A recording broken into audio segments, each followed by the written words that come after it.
Ipinagdiriwang ngayon ng mga Pilipino ang makasaysayang panalo ni Pinay tennis sensation Alex Ayala sa 2026 Mubadala DC Open sa Amerika. Ito po ang unang Women's Tennis Association Championship title ni Ayala at una rin para sa Pilipinas. Ang tagumpay at Pinoy pride na hatid ni Ayala sa bansa sa pagtutok ni EJ Gomez.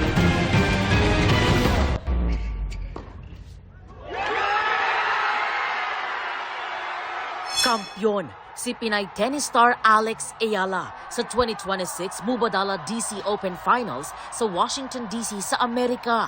Ito ang pinakamalaking panalo ng 21-year-old tennis star. At sa kauna-unahang pagkakataon, isang Pilipino ang nakakuha ng WTA Championship title. Historic ang laban matapos talunin ni Ayala sa rain-delayed finals ang world number 3 na si Jessica Pegula sa score na 4-6, 6-4, 6-0.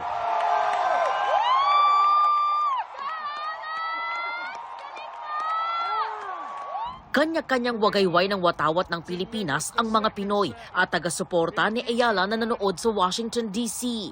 Dito naman sa Pilipinas, nagpuyat ang ating mga kababayan para subaybayan ang historic match sa watch party sa isang sports bar sa Pasig City. Walang tigil sa hiyawan at palakpakan sa tuwing makakapuntos si Ayala. Ang dalawang grupong ito nag-cheers pa bago ang last point ng match. Ilang segundo pa,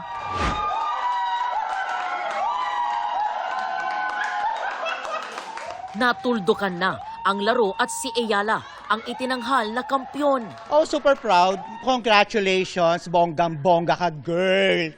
Talagang pinaglaban mo ang karapatan mo para mapunta ka sa pwesto mo. Deserve niya yon.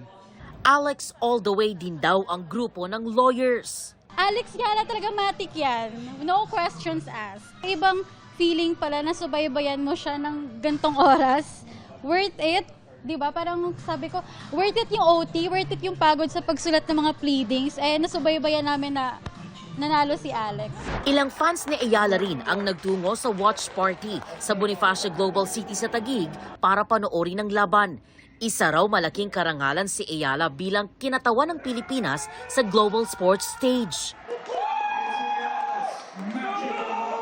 I'm not really a tennis fan, but I feel like if she wins this, it's a huge achievement for us Filipinos. And yes, I'm rooting for her. Go Alex, go Alex. Of course, she's representing the Philippines and syempre, sport sa bansa natin tsaka sa mga atleta natin. Syempre nakaka-proud. I'm not a tennis fan myself, but because of Alex, syempre nakaka-inspire to watch a fellow Filipino to win on the big stage. Ngayong may WTA 500 title na si Ayala, umani siya ng 500 ranking points na nagpaangat sa kanya sa number 20 current world ranking. To all my supporters, thank you guys.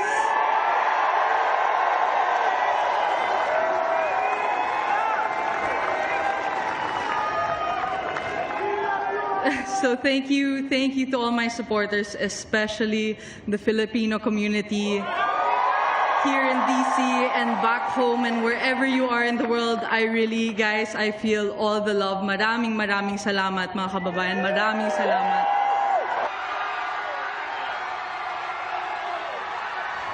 Hey everyone! Oh my God, I won! It's my first WTA title. Thank you so much for the support and I'll see you again soon. Bye! EJ Gomez, nakatutok, 24 oras.